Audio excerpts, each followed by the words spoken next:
Imagine a world where you put on glasses or a headset and instantly step into another reality. Not a game, not a sci-fi movie, but a world that feels as real as this one. You can walk through the streets of a digital city, chat with friends, attend concerts, work in an office, all without leaving your room. This is the idea of the metaverse, a space where physical and digital merge. The first to seriously talk about the metaverse was Neal Stephenson in his 1992 novel Snow Crash, where he described a virtual world where people interact through avatars. But the real breakthrough came in 2021 when Mark Zuckerberg renamed Facebook to Meta. That's when the metaverse shifted from science fiction to a strategic direction for tech giants. Meta is investing billions into VR headsets, digital worlds, and artificial intelligence to support them. But they're not alone. Google has been experimenting with AR since the days of Google Glass. Microsoft is pushing its Mesh platform, where employees can meet in virtual conference rooms. Chinese corporations Tencent and ByteDance are building their own metaverses with games, avatars, and digital economies. Big business sees the metaverse as the future of the internet. If Web 1.0 was static pages, Web 2.0 was social media, then Web 3.0 is imagined as a place where you step inside the internet. But the real question remains, will this new reality be a place of freedom and opportunity, or a digital cage built by corporations to control us?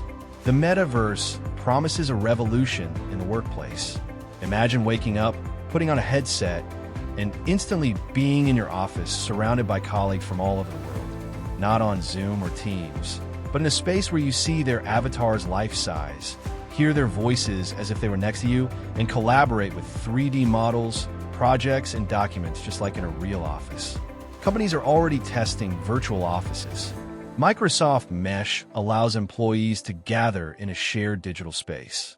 Meta's Horizon Workrooms markets itself as the future of remote work.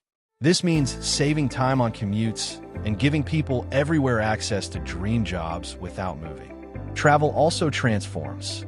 You can stroll through the streets of Paris, climb Mount Everest, or dive to the bottom of the ocean without leaving your room.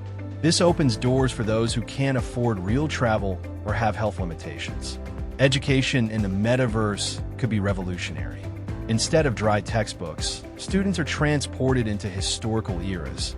They stand in the Roman Forum, witness battles, or take part in science experiments in virtual labs.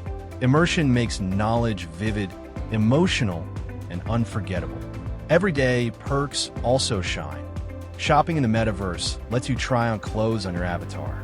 Medicine can train surgeons on virtual models without risk to patients.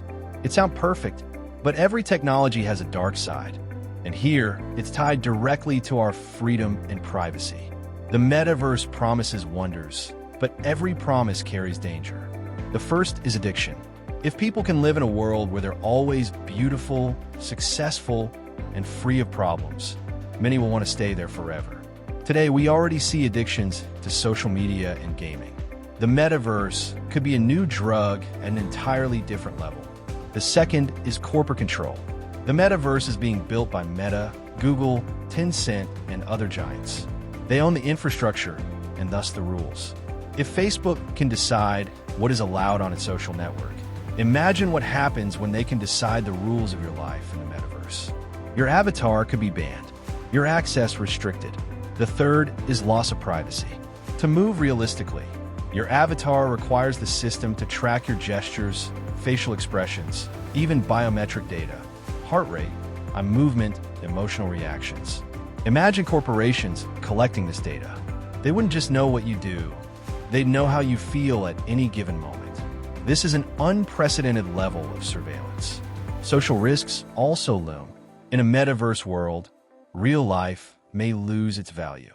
People may socialize less in person, go outside less. And what about those who can't afford the hardware or access? Will a new class of digitally poor emerge? What lies ahead for the metaverse? Some believe it's the logical next step of the internet. Just as we once couldn't imagine life without a smartphone, soon we won't imagine it without a virtual avatar. Others predict failure. Remember Second Life? In the 2000s, it was hailed as the new internet, but most users quickly lost interest. The same could happen to the metaverse. The tech is too expensive, immersion isn't perfect, and content is limited.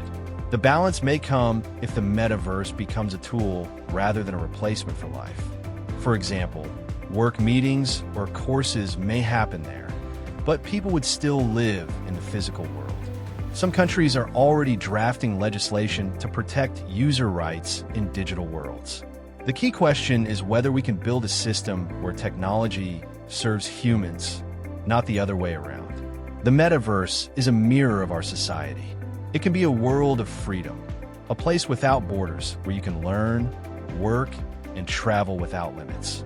But it can also be a prison, a digital cage where corporations control your every move and privacy disappears. The choice depends on us. If we allow the metaverse to become the monopoly of a few companies, we'll get control, addiction, and inequality. If society demands transparency, laws, and equal access, the metaverse could become a tool of progress.